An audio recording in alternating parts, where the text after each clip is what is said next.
Okay. Right, what we're going to do is to look at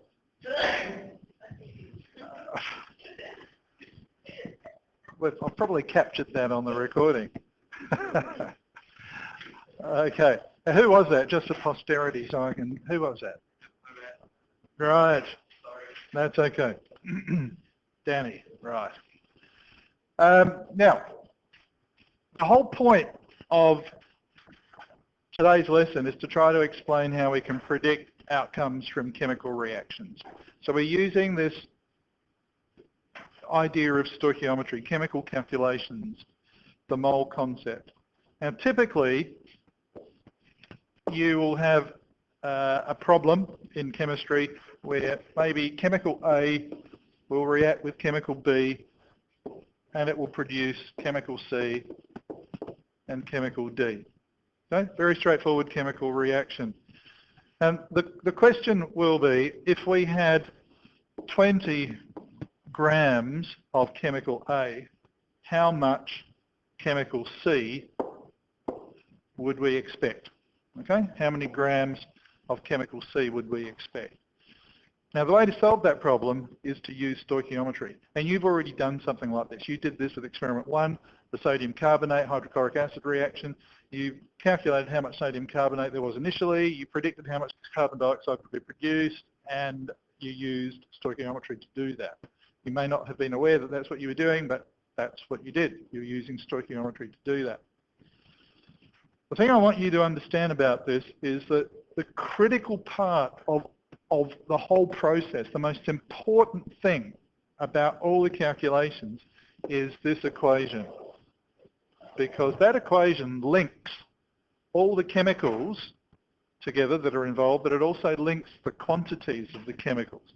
Because you can see from this equation that it says that for every 1 mole of A, or for every, let's forget about moles, for every 1 A atom or molecule, you will get 1 C molecule or chemical, okay?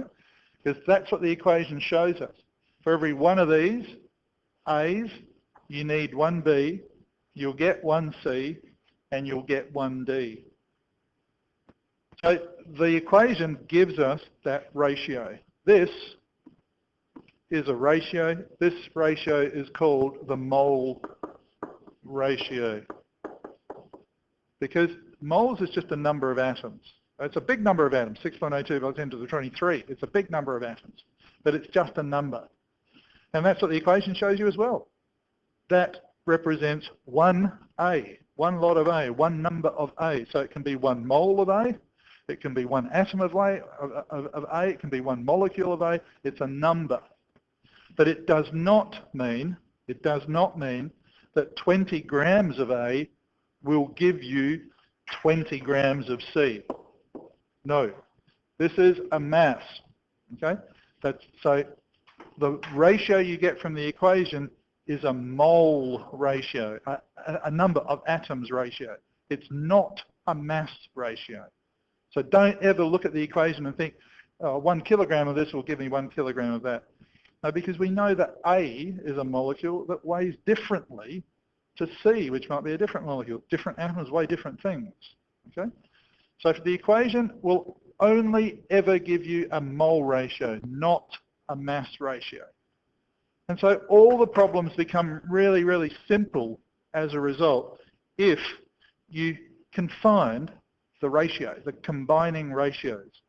So another example, 2A plus 3B going to 7D, okay?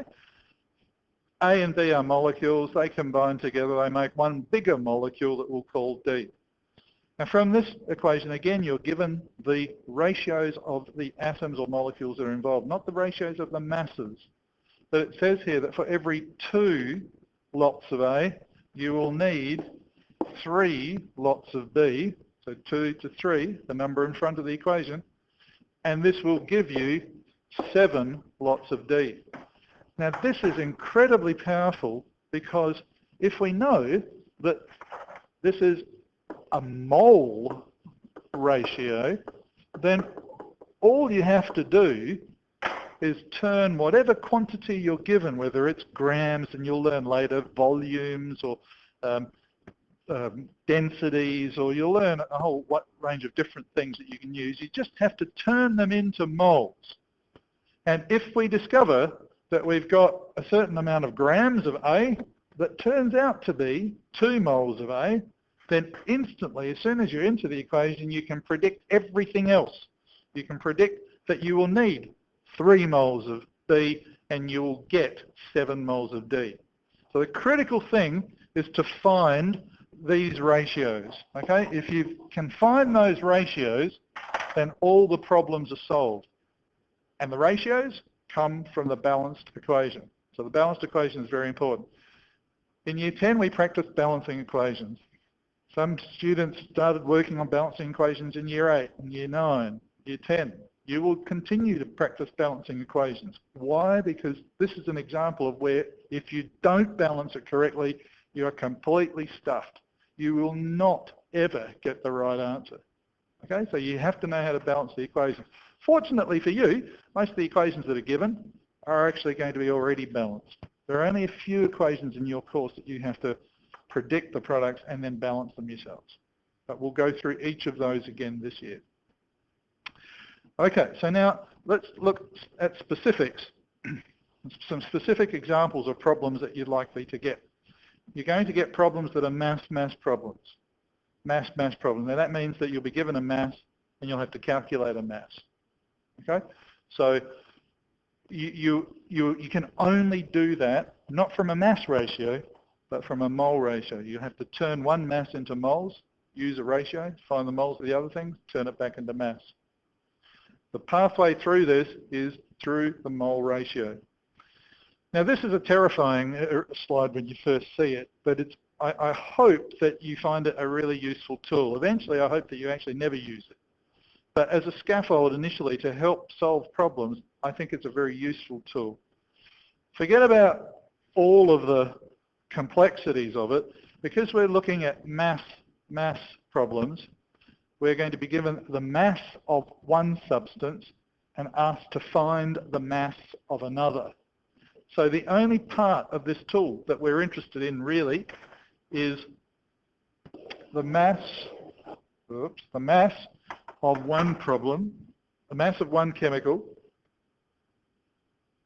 to find the mass of the other. So the mass of compound A will be given, and we might be required to find the mass of compound B.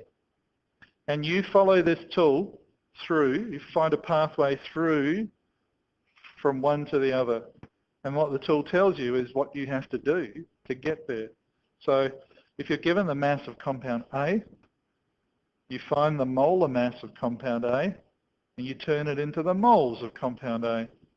Once you've got the moles of compound A, you use the mole ratio that comes from the equation that we were just talking about to find the moles of compound B, which you then, via the molar mass again, turn into the mass of compound B. Okay, so that's the sort of problem that we're given. Let's look at another example of that, a simplified version of that. Let's take equation, again, simple equation like this. So a mass problem will be, you're given 10 grams of A and you have to find the grams of C. That's your mass problem.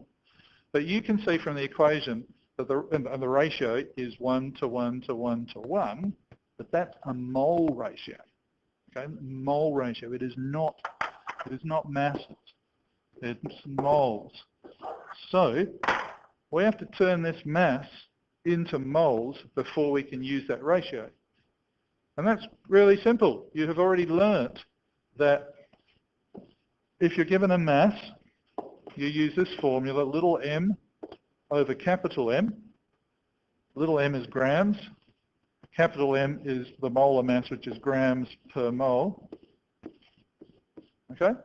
You turn the mass, 10 grams, by dividing it by the molar mass, into moles. Now let's say that works out to be, let's say it's 1 mole, all right? It doesn't really matter, but let's say it works out to be 1 mole. Now you can use the mole ratio. Now you can see that if we had 1 mole of A, we would get 1 mole of C. So from this, we've used the mole ratio, 1 to 1, to allow us to predict that therefore we will get 1 mole of C. And the problem wants us to turn that now into grams. So we use this little formula again, but rearranged to find grams. So its mass now is equal to the number of moles times by the molar mass, like that. Number of moles would be 1. The molar mass would be whatever it is for the chemical. You multiply it out, and you would get grams as a result. So you see what we've done? We've turned our information into moles, which has allowed us into the equation, because the equation is a mole ratio. You can't use it in any other way. To use it, you have to turn things into moles. And then via the ratio, we've gone back to masses. Okay? So that's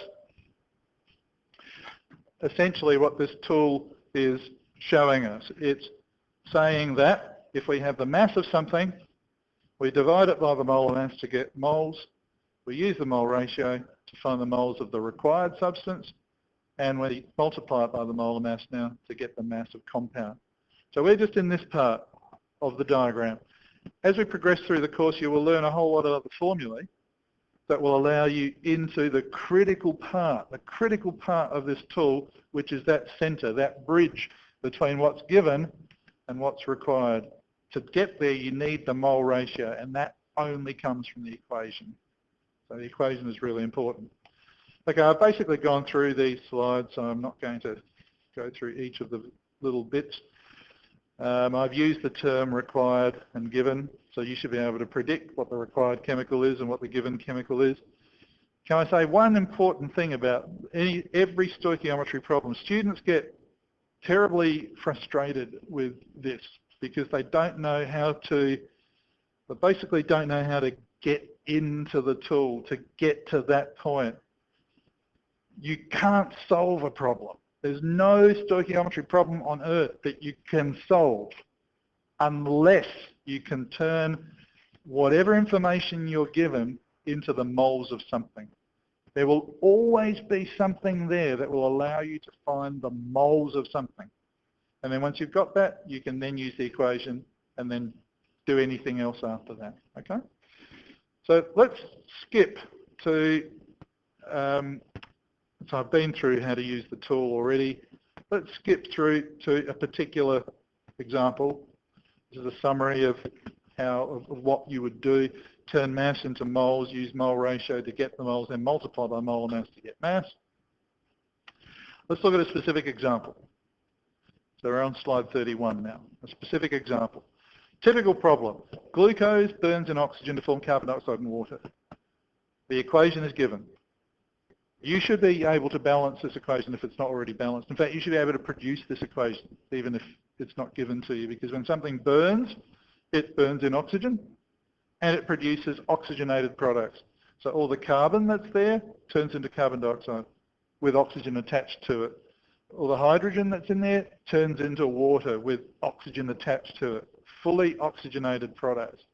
Other products, sometimes in burning, is soot and carbon monoxide, but they're not fully oxygenated. So that meant that there was a little bit less than 6 moles of oxygen provided in complete combustion. But anyway, you should be able to produce that equation and balance it. So how many grams of carbon dioxide are produced from the burning of 45 grams of glucose? There's your typical problem. It's a mass problem. You're given a mass, 45 grams, and you have to find the grams of the other compound. Mass. Okay. So if the first thing you need to do is identify what the given information is, because that will let you into the tool. That will let you calculate the moles of something. The given information is the 45 grams of glucose, right? Because that's a mass that you just divide by the molar mass and it gives you the moles. So that's the given information. The required information is obviously what you're asked to do, find the grams of carbon dioxide. So this is how it would be done. You Make sure, first of all, the equation is balanced, because I've stressed how important it is to make sure that the ratios are correct. So make sure that it is balanced first, okay? Make sure the equation is balanced. And you do that by checking all the individual atoms. So 6 carbons on the left, 6 CO2, so 6 carbons on the right, 12 hydrogens on the left, 12 hydrogens on the right, 6 and 12, 18 oxygens on the left, 12 and 6, 18, balanced. Next step. Find the moles. Find the moles of the given material. So you have to divide the mass by the molar mass. So 45 grams of glucose divided by 180 grams of the grams per mole of glucose. So how did I get that 180 grams?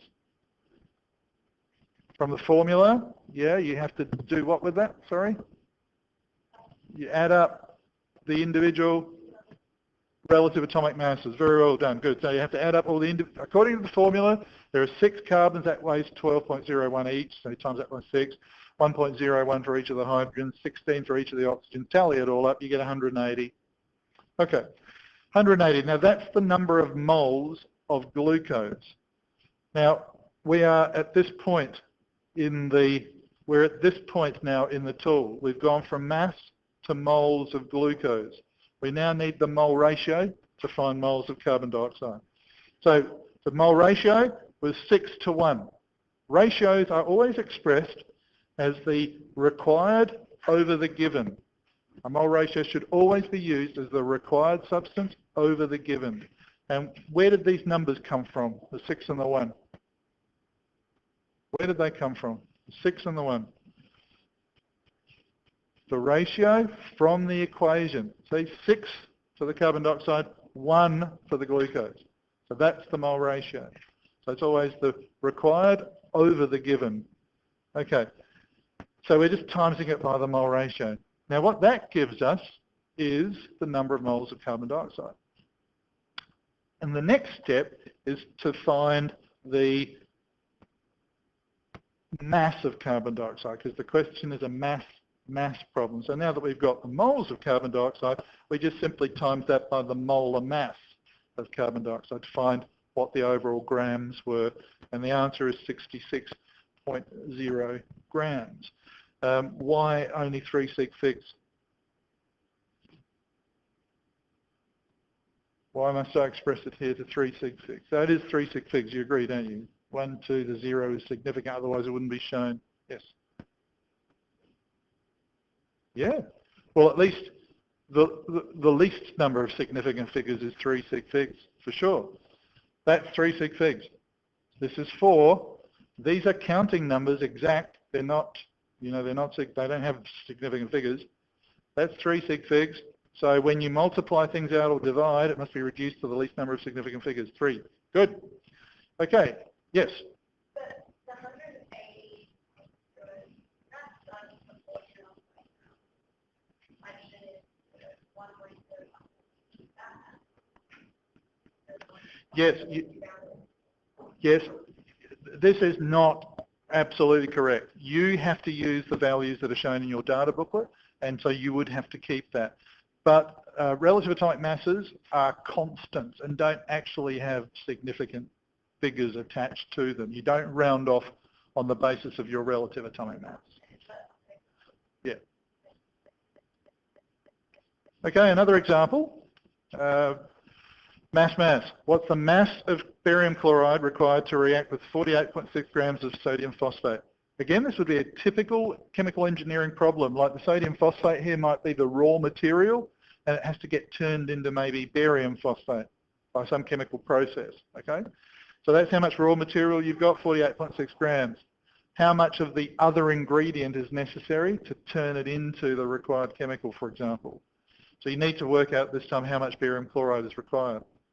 Okay, so you've got the mass of one compound, the sodium phosphate, there, and we want to find the mass of another compound. So we've got to go from mass of one compound through here to the mass of the other compound. And the critical thing is the mole ratio that connects the two sides of the tool. So this is how you do it. You check the equation is balanced. It is. You find the moles of sodium phosphate. So that's the grams divided by the molar mass. So it's just tallying up all the individual atomic masses in that chemical. So that's now the moles of sodium phosphate.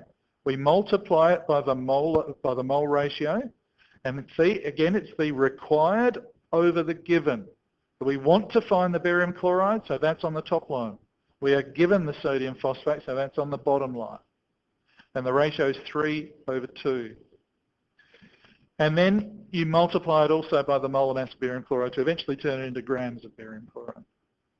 Okay, so up to this point in the PowerPoint, you have moles of sodium phosphate that you've times by a mole ratio, so you now have moles of barium chloride up to this point. When you multiply it by the molar mass of barium chloride, you now have a mass of barium chloride, and that was 92.6 grams. Okay, so these are all examples of mass-mass problems, but the critical thing is to find the mole ratio, but before you can use the mole ratio, you have to turn everything into moles, and then multiply it by the mole ratio, and then turn it to whatever you need. This is our last example, and then I'm going to get you to have a go to start on 2 worksheets. In the last example, you're burning ethanol to make carbon dioxide and water again. See all the chemicals, the carbon and the hydrogen become fully oxygenated, combined with oxygen. That's what happens in combustion. But the ratio here is 1 to 3 to 2 to 3. Okay, but that's a mole ratio. So if we wanted to use grams, we'd first have to turn it into moles, to turn that into the moles of ethanol. So to do that, we divide it by the molar mass of ethanol.